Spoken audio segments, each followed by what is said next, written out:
Da Fresh Morning. Da Fresh Morning. Vous êtes sur les 104.5 Urban FM, la station urbaine, et vous écoutez le Da Fresh Morning. Je vous l'ai dit qu'on recevrait la directrice générale de la Chambre de commerce qui est avec nous. Bonjour Madame la directrice générale.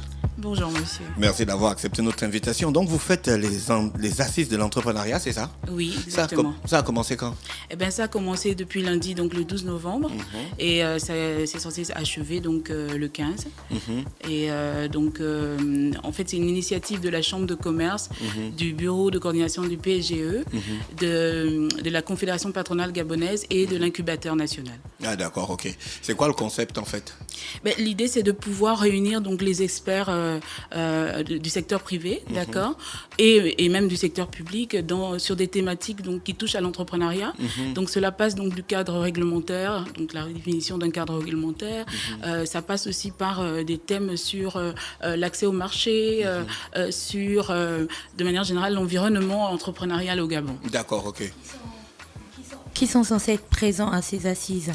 Principalement donc les entreprises, puisque, comme je l'ai dit tout à l'heure, c'est une problématique aujourd'hui qui concerne donc les entrepreneurs, les entreprises, mais aussi le secteur public, puisque lorsqu'on parle de cadre réglementaire, d'accord, donc on voit le législateur, on voit l'État, d'accord.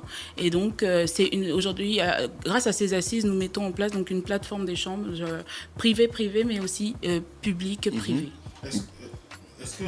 Bonjour, est-ce que votre rencontre ou bien votre organisation a un rapport avec la Semaine mondiale de l'entrepreneuriat qui se déroule en ce moment? Effectivement, oui, j'ai peut-être oublié de le dire, mais donc nos assises s'inscrivent bien dans la Semaine mondiale de l'entrepreneuriat. Vous savez que cette année, donc je pense que c'est la 10e, la 11e année, les thèmes récurrents touchent donc aux jeunes, aux femmes, à l'innovation, au réseautage. Et donc, nos assises ont tout leur intérêt donc, de se tenir. Au final, qu'est-ce que vous voulez concrètement atteindre? Des assises, des états généraux et ce genre de choses? Au Gabon, on en a vu en fait. Finalement, donc, c'est quoi la finalité? Au final, qu'est-ce qu'on aura après les assises et comment est-ce qu'on va s'assurer du suivi de ce qu'on aura après les assises? Merci madame. Donc les assises ont pour objectif déjà de réunir donc les acteurs du secteur privé et public, de discuter sur des thématiques qui touchent à l'entrepreneuriat, mais surtout de compiler, parce que dans chaque panel, donc il y en a 16. Dans chaque panel, il va y avoir donc après les discussions des recommandations. Donc 5 recommandations par panel qui vont faire l'objet donc de l'écriture d'un livre blanc. Un livre blanc qui va acter donc toutes les recommandations que nous aurons arrêtées et qui seront avec un plan de mise en œuvre donc sur le court et le moyen terme qui seront donc remis aux instances dirigeantes de ce pays. Et comment on s'assure du suivi? Comment on s'assure du suivi tout en sachant, je suis désolée de revenir là-dessus, mais la question de l'entrepreneuriat est très importante. Et aujourd'hui, les jeunes voient véritablement l'entrepreneuriat comme une alternative au fait qu'il n'y ait pas d'emploi. Donc énormément de personnes s'y lancent et ils ont besoin de garanties, de se dire que l'État en fait assure leurs arrières. Les assises vont se passer, le livre blanc va sortir, ça va être remis aux instances. Mais madame, vous savez qu'au Gabon, après, ça se range dans un tiroir. Alors, comment on s'assure que ce livre blanc en question ne soit pas rangé dans le tiroir? Effectivement, nous avons vu donc cette problématique, du moins cette réflexion, parce que aujourd'hui, l'État a mis en place une plateforme de dialogue public-privé qui est le Haut Conseil des investissements, d'accord? Donc, dans le cadre donc, de ce Haut Conseil, il est question, en principe, que nous remettons, non pas... je veux dire, nous remettons donc ce livre blanc aux instances en charge du pilotage donc, du Haut Conseil des investissements. C'est très stratégique pour nous. Aujourd'hui, le chef de l'État nous a donné donc, un signal fort, du moins, il nous a donné une plateforme d'expression et nous pensons que dans le cadre de ces assises, les recommandations qui vont être formulées rentre très bien dans le cadre donc, de HCI. Quel est l'apport de la Chambre de commerce dans ces assises? Très bien. Alors déjà, il faut dire qu'aujourd'hui, la Chambre de commerce est plus ou moins considéré comme le parent pauvre dans ce qui concerne l'entrepreneuriat. À chaque parents fois que les pauvres. gens de la chambre de Oui. commerce Pourquoi viennent parents ici, ils pauvres? disent Tout la même simplement chose. parce qu'aujourd'hui, personne ne sait, au finish, ce qu'on fait, ce Voilà, qui s'y fait. en fait, c'est c'est clair. important. Ouais. Est-ce que c'est parce que vous ne communiquez pas assez? Exactement. Ou que vous n'allez Bien peut-être pas vous ne forcément travaillez auprès des peut-être pas. populations ou bien auprès des entrepreneurs Parce qu'on sait que la salle de la chambre de commerce, c'est pour les mariages. et les cérémonies Oui. politiques. Ah c'est oui. vrai. Vraiment, merci. Des parce que- opposants, en plus. Merci. En majorité. Oui, merci. Vraiment, vous me donnez d'ailleurs là l'occasion de communiquer effectivement sur la chambre de commerce. Et pour ça, donc, je vous remercie parce que aujourd'hui, le commun des Gabonais, et puisqu'on est dans l'entrepreneuriat, le commun des entrepreneurs ne savent même pas à quoi on sert. Alors que, peut-être vous ne le savez pas, mais nous, on existe depuis 1935. Oui, c'est une ça, institution c'est l'une des étatique. premières institutions Voilà, au Gabon, donc elle est, avec le elle est Conseil même, économique et elle est née social. avant même la République gabonaise. Donc nous, on n'était peut-être pas nés, mais voilà, c'est une institution qui a pour objectif d'accompagner les opérateurs économiques, hein, vous savez. Et entre-temps, effectivement, beaucoup d'eau a coulé sous les ponts. Hein, d'accord, il y a eu l'environnement donc entrepreneuriat ou l'environnement des affaires a beaucoup évolué. Et la Chambre de commerce n'a peut-être pas suivi donc de cet élan donc d'évolution, mais nous restons toujours dans l'environnement des affaires comme étant un pilier. Et c'est de ça dont il est question aujourd'hui dans les assises, c'est de pouvoir réunir donc l'ensemble des entités qui accompagnent, qui ont un dispositif d'accompagnement des PME pour qu'on puisse savoir aujourd'hui qui fait quoi, comment, où et avec qui. C'est important. Et c'est là où ça amène à poser la question sur quelles sont les réelles missions de la Chambre de commerce. Exactement. Mais d'ailleurs, cet après-midi, nous avons un panel spécialement sur la Chambre de commerce dont le thème est comment redynamiser la Chambre de commerce. Si on parle de redynamisation, ça veut dire que avant il y avait quand même un dynamisme. On redynamise parce que quelque part on a un peu perdu en vitesse. Donc c'est tout l'intérêt en fait Le panel sera animé de ce par qui? panel. Le panel sera donc animé par donc on a un modérateur qui s'appelle Monsieur Eya qui est du bureau de coordination du PSGE. Moi-même je serai panéliste.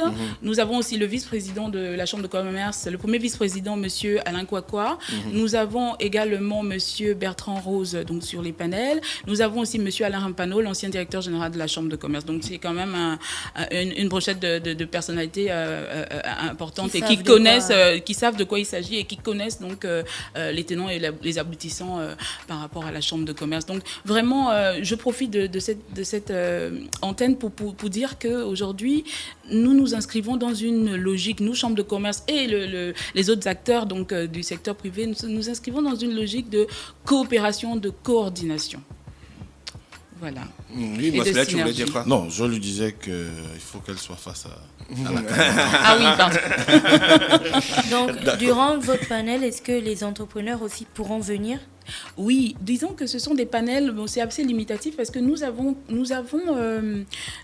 organisé les panels de telle sorte qu'il y ait un modérateur, 4 panélistes et une vingtaine de personnes à la salle parce qu'on est assez limité. Mais on a réuni des personnes quand même qu'on pense qui pourraient réfléchir sur ces thématiques et après, donc c'est la première phase. Après, il y a une deuxième phase donc de restitution qui sera ouverte au grand public et là, les gens ils auront l'occasion donc. Mais je ne comprends pas pourquoi la Chambre de commerce n'intervient pas dans le processus de création d'une entreprise. Il y a un cachet contre la Chambre de commerce? En réalité, à l'époque, donc dans un passé relativement lointain ou récent, je sais pas, la Chambre de commerce, effectivement, les formalités de création se faisaient au sein de la Chambre de commerce. Vous voyez, toutes ces entreprises aujourd'hui qui existent, comme les Total et autres, elles se sont plus ou moins créées à la Chambre de commerce, puisqu'on parle de 1935. Bon, peut-être que Total est avant, on va dire, mais il y a des entreprises comme ADL, comme un certain nombre d'entreprises, en tout cas, qui sont là depuis longtemps, se sont créées à la Chambre de commerce. Et puis après, dans l'évolution des choses, donc, on nous a donc retiré donc, cette prérogative de création des entreprises, puisqu'on est passé comment on appelle ça, la PIP à l'époque, la PIP, et ensuite donc le CDE, donc Centre de développement des entreprises. Ensuite, nous avons eu la PIEX, et aujourd'hui, nous avons la NPI qui se positionne et qui fait très bien d'ailleurs, qui joue très bien son rôle dans ce sens-là, de créer les entreprises, mais aussi d'accompagner avec un certain nombre de dispositifs, pardon. Et nous, la Chambre de commerce, nous restons aussi dans cet environnement, puisque aujourd'hui, nous avons 2 métiers déjà, il faut le dire. Le premier métier de la Chambre de commerce, c'est l'appui aux entreprises, et le deuxième métier, c'est la formation. Et comme je le dis souvent... Mais vous ne nous appuyez pas, nous, Urban FM, on est une entreprise depuis là. Est-ce que vous êtes enregistré à la Chambre de commerce? On a tous les papiers d'une entreprise normale. Mais vous n'êtes pas enregistré. Il faut encore venir à la Chambre de commerce je vais vous expliquer. enregistrer. Ça veut donc dire que les procédures que l'État met en place, ça sert à quoi alors? Non, ce n'est pas une question des procédures de l'État. C'est pas C'est-à-dire automatique. que, je vais vous expliquer quelque chose. C'est-à-dire, en fait, dans les textes de loi, toutes les entreprises légalement créées en terre gabonaise, dont Urban FM, vous êtes membre de la Chambre, d'accord? Donc, vous êtes membre de fait. Après, il y a on est déjà membre de vous fait. êtes membre de fait, voilà. Alors, ce qui fait la différence entre un membre de fait et un membre adhérent, d'accord, c'est l'acte d'adhésion. C'est-à-dire l'adhérent, il vient, il adhère. Donc, il paye des droits d'adhésion qui lui donnent un certain nombre d'avantages. Lesquels? Qui lui donnent... Nous, on veut avoir les avantages. Mais déjà, d'être connu, vous savez, quand... J'ai oublié peut-être de le dire au départ, c'est-à-dire la Chambre de commerce, dans ses missions régaliennes, c'est de représenter et défendre les intérêts des opérateurs. Mais je défends qui, finalement, puisque je ne sais pas qui est membre chez moi, ou du moins... je ne les vois pas. Donc, C'est comme une association, en fait. C'est une association. Vous êtes Association des commerçants gabonais. Non, pas les commerçants gabonais. J'ai dit tout à l'heure que toutes les entreprises légalement constituées, ça peut être la TPE, ça peut être la PME-PMI, ça peut être la grande entreprise, toutes sont membres de la Chambre de commerce du Gabon, d'accord? Et j'ai oublié de le dire, mais nous avons des délégations provinciales. À l'époque, on avait des délégations dans tout le Gabon. Vous aviez même l'école de commerce. Nous avons l'école de commerce de Port-Gentil, non, c'est pas la nôtre, mais on a une école, on avait ce qu'on appelle l'école consulaire, en fait. Ah bon, hein? Oui. C'était pas en collaboration avec vous Non, c'est une école de commerce normale, oui, sur Port-Gentil. Mais nous avons notre école consulaire, donc, et donc pour revenir donc à nos missions, je disais, nous avons donc la mission de représenter et défendre les intérêts de nos opérateurs, c'est important. Mais pour l'assurer, pour assumer cette mission, il faudra que les opérateurs viennent s'enregistrer. C'est important. Parce que si tout le monde est membre, c'est très bien. Mais je ne les connais pas, ils ne sont pas chez moi. L'entreprise lambda, il faut un cahier d'enregistrement. voilà, il faut quand même qu'elle vienne s'enregistrer à la Chambre de commerce, être connue. Après, l'acte d'adhésion, il est volontaire. C'est une entreprise qui dit, bon, moi, je viens adhérer parce que je veux participer à la vie de mon institution. Et voilà. Mais alors, effectivement, la question est de savoir, mais qu'est-ce que je gagne en venant adhérer à la Chambre de commerce? C'est la grosse question. Qu'est-ce que je gagne? Premièrement, c'est d'être connu. D'accord. Deuxièmement, c'est de pouvoir bénéficier donc d'un certain nombre de prestations d'appui, parce que je disais dans nos métiers, on en a 2, l'appui aux entreprises et la formation d'appui aux entreprises, ça prend plusieurs formes. Hein. Ça va du conseil à comment on appelle ça, l'organisation par exemple d'une mission de prospection, la découverte d'un marché. On va là en l'occurrence, aujourd'hui ça fait 1 mois, nous avons emmené des entreprises en Turquie dans le cadre donc de la rencontre Turquie-Afrique qui a eu lieu en début octobre. Et nous avons amené des opérateurs économiques pour qu'ils puissent être en contact avec les opérateurs, non seulement turcs, mais aussi des autres pays, notamment les pays africains, puisqu'il s'agissait de Turquie-Afrique. D'accord. Donc les assises vont s'achever quand? Les assises s'achèvent normalement demain avec donc une cérémonie de clôture et puis on va donc déjà donner devant les membres du gouvernement qui seront présents et même les entreprises donc les recommandations qui ont été faites dans les 16 panels, sachant que depuis que vous avez commencé déjà, vous avez fait combien de panels? Eh ben donc le premier jour nous avions 3, le deuxième jour nous en avons 6. Vous avez déjà des recommandations que vous sentez nous que avons là, déjà, c'est déjà, oui, très bien, oui, c'est oui. déjà du lourd comme on dit dans le hip-hop. Oui, c'est du lourd, oui. C'est D'accord. du lourd parce que on s'est quand même assuré des personnes qui devaient animer donc ces panels. D'accord. C'est important aussi de le dire et d'ailleurs je fais un big up à toutes ces entreprises qui se sont mobilisées et qui se mobilisent encore actuellement là autour de ces assises parce qu'elles savent, elles comprennent l'enjeu. Hein.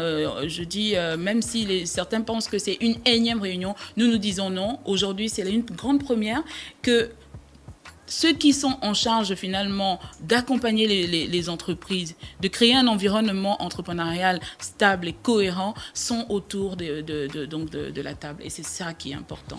Je rappelle qu'on recevait Madame Biwaou Daniel, qui est la directrice générale de la Chambre de commerce ce matin sur les 104.5. Elle venait nous parler des assises de l'entrepreneuriat qui se tiennent jusqu'à demain à Libreville au Gabon. Restez connectés sur les 104.5 Urban FM, la station urbaine. Nous repartons en musique et on se retrouve juste derrière. Urban FM et les forces de police nationales s'associent et vous offrent Urban Trafic, le programme qui vous fait le point à 7h, 8h, 10h, 12h30, 16h, 17h et 18h sur le trafic routier au quotidien sur Libreville, Akanda, Ovendo et Ntoum. Urban FM 104.5.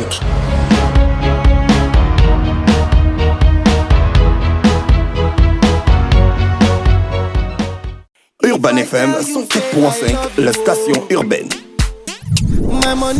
Vous écoutez Urban FM 104.5, la station urbaine. Urban FM, première radio chez les jeunes.